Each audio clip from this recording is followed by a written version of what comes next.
இன்றே சப்ஸ்கிரைப் செய்து உங்கள் ஃபேவரட் ஷோகளை காணுங்கள். நான் தான் மாறிங்கிற உண்மையை சொல்ல முடியாம நான் வேதனைப்பட்டுட்டு இருக்கேன்னா, இப்போ ஹஸ்பண்ட் சாரும் துர்காவும் மாறியும் ஒண்ணுன்னு தெரியாம துர்காவை நினைச்சு வேதனைப்பட ஆரம்பிச்சிட்டாரு. நீ அம்மனிடம் முறையிட்டது எங்களுக்கு கேட்டது. ஆமாம் மாறி, வேதனை வேண்டாம், கவலையை விடு. உன் பிரச்சனையை சரி செய்ய மாற்று வழியோடுதான் இப்பொழுது உன்னை காண வந்துள்ளோம். பல வருடங்களுக்கு முன்னால் உன் அத்தை தேவி தெய்வ சக்தி உள்ள ஒரு அபூர்வ வைரத்தை குடும்பத்தை காப்பாற்றவும் குடும்பத்தில் உள்ளவர்களின் நலனுக்காகவும் பத்திரப்படுத்தி வைத்திருந்தாள்.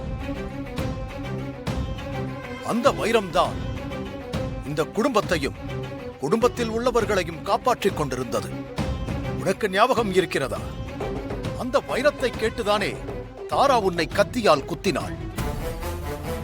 மாறி, அது சாதாரண வைரம் கிடையாது, தெய்வ சக்தி வாய்ந்த அபூர்வ வைரம்.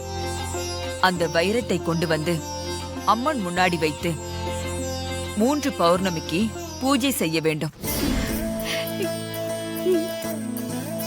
அபார சக்தியுடைய அந்த மாய வைரத்தை உன் கையில் வைத்துக் கொண்டு உன் கணவனிடம் போய், நான் தான் உங்கள் மனைவி மாறி என்று நடந்த மொத்த விஷயத்தை சொன்னாலும் உன் உடம்பிற்கு எந்த ஆபத்தும் ஏற்படாது.